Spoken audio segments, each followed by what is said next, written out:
यो घटना हो 1990 तिरको।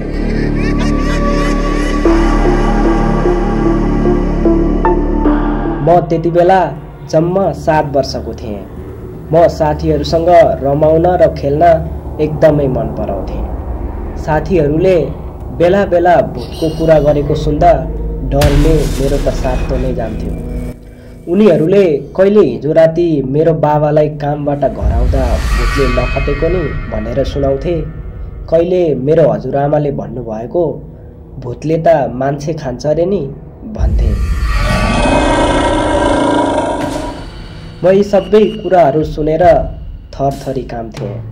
मलाई यस्तो नसुनाऊ भन्दै दौडेर घर जान्थेँ। मलाई सानैदेखि मामा घर जान एकदमै मन पर्थ्यो। तर मेरो मामा घर जानको लागि जङ्गल नै जङ्गलको बाटो 4 घन्टा हिँडेर जानु पर्थ्यो। एक दिन मेरो फुपूले मलाई मामा घर जाम भन्नुभयो। म फुपूसँगै मामा घर जानको लागि तयार भएँ। त्यो दिन बिहानैदेखि अलि अँध्यारो मौसम थियो। आकाश पुरै कालो बादलले ढाकेर दिन पनि रात जस्तै भएको थियो। फुपू र म घरबाट दिउँसोको 1 बजेतिर निस्क्यौँ।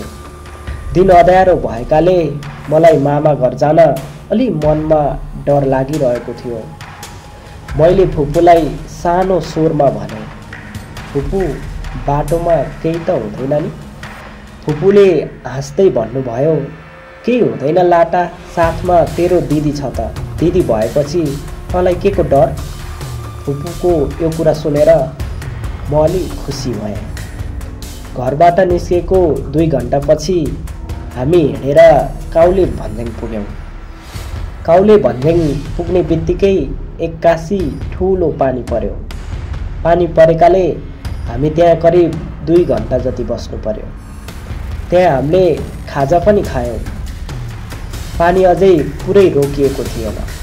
रात पर्न लागिसकेकाले फुपूले अब जाउँ बाबु, यहीँ बसियो भने हाम्रो झन् बिचल्ली हुन्छ भन्नुभयो। सिमसिम पानी पर्दा पर्दै म र फुपू बाटो लाग्न थाल्यौँ।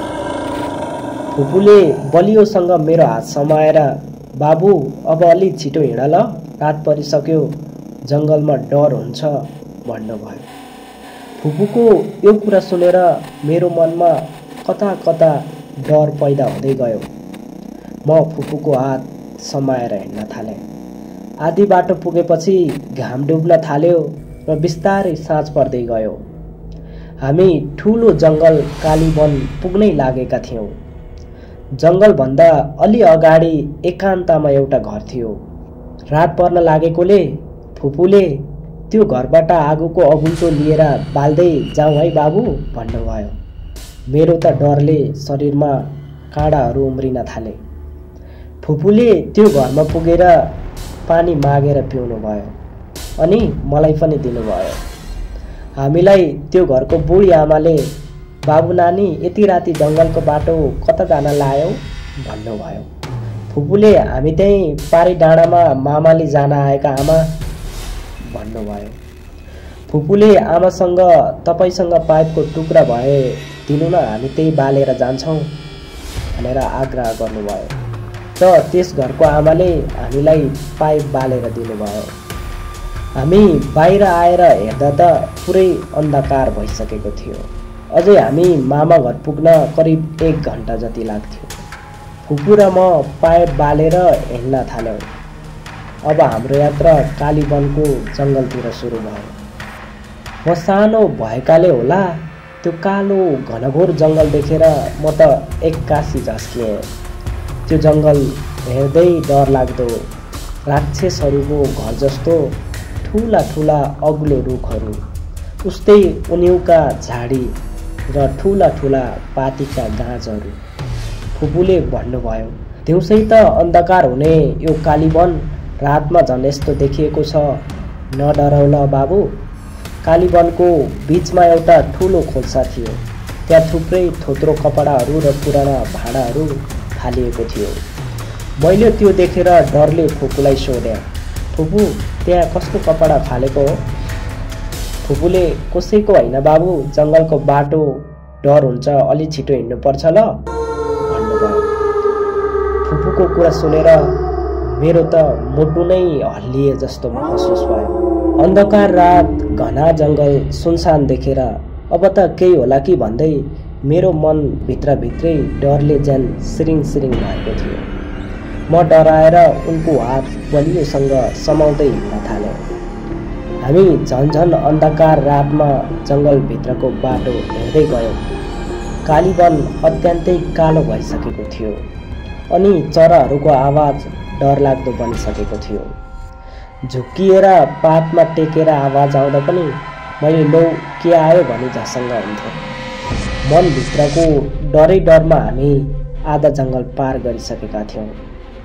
त्यही बेला अचानक पछाडिबाट आवाज आए जस्तो लाग्यो, साने यता हेर त। म फुपूको हात झन् मजाले मैले फुपूको हात झन् मजाले समाएँ। फुपूले केही सुन्नु भएन कि जस्तो लाग्यो, तर मैले चाहिँ त्यो आवाज ठ्याक्कै सुनेको थिएँ। त्यो आवाज यस्तो डरलाग्दो थियो कि त्यो आवाज सुनेर म झस्किएँ।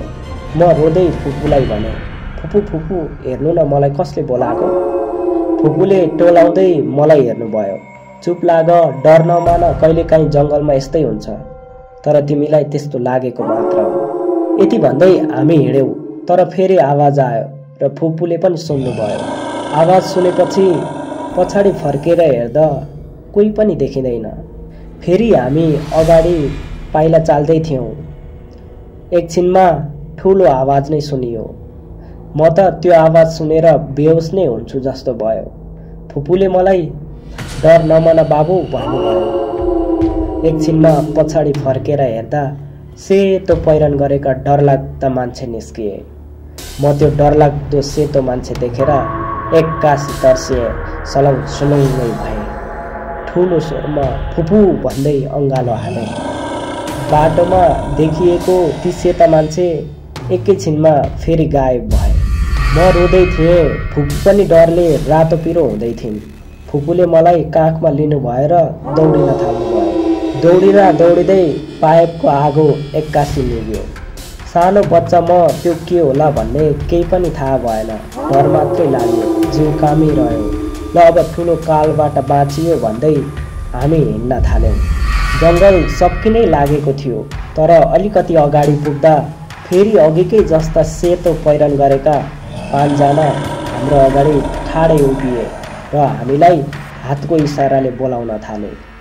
म त्यो देख्ने बित्तिकै डरले रुँदै चिच्याउन थालेँ। मन आत्तिएको छ, शरीरबाट खलखली पसिनाहरू आएको छ, आजै मरिन्छ जस्तो लाग्यो। डरले फुपू र म त्यहीँ ढल्यौँ। एकछिनपछि सबै बिलाए अनि हामी आज बाँचियो भन्दै हिँड्यौँ। हामी मामा घर त्यस रात 9 बजेतिर मात्रै पुग्यौँ। सबैलाई हाम्रो कहानी सुनायौँ, तर सबैले खोलाको भूत हो भन्नुभयो।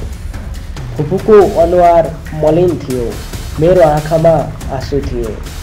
मामा घर पुगेर म काम्न थालेछु। म 4 दिन जति बिरामी परे। सबैले मलाई झाँक्रीकोमा लगे। मेरो शरीरमा कालीवनको मसान लागेको रहेछ।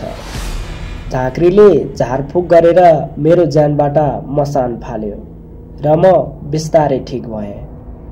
यो घटना भएको 40 वर्ष बितिसकेको छ, तर पनि आज त्यो जङ्गलको आवाज, त्यो अँध्यारो बाटो र त्यो अजीब कसैले हेरेको महसुस म कहिल्यै भुल्न सक्दिनँ। अझै पनि बेला बेला झस्किरहन्छु। सायद त्यो कुनै आत्मा थियो, सायद मेरो कल्पना, तर एउटा कुरा पक्का छ, जङ्गल सधैँ मौन हुँदैन। कहिलेकाहीँ त्यसले तिमीलाई पनि बोलाउन सक्छ। दर्शकबिन, तपाईहरूलाई आजको हाम्रो भिडियो कस्तो लाग्यो? कृपया जस्तो लाग्छ त्यस्तै कमेन्ट मार्फत लेख्नुहोला र हाम्रो भिडियोलाई मन परे लाइक, कमेन्ट, सेयर र सब्सक्राइब गर्नुहोला। आजको लागि यति नै। फेरि अर्को भिडियो लिएर उपस्थित हुनेछौँ। अहिलेका लागि बिदा हुन्छौँ। हस्त, नमस्कार।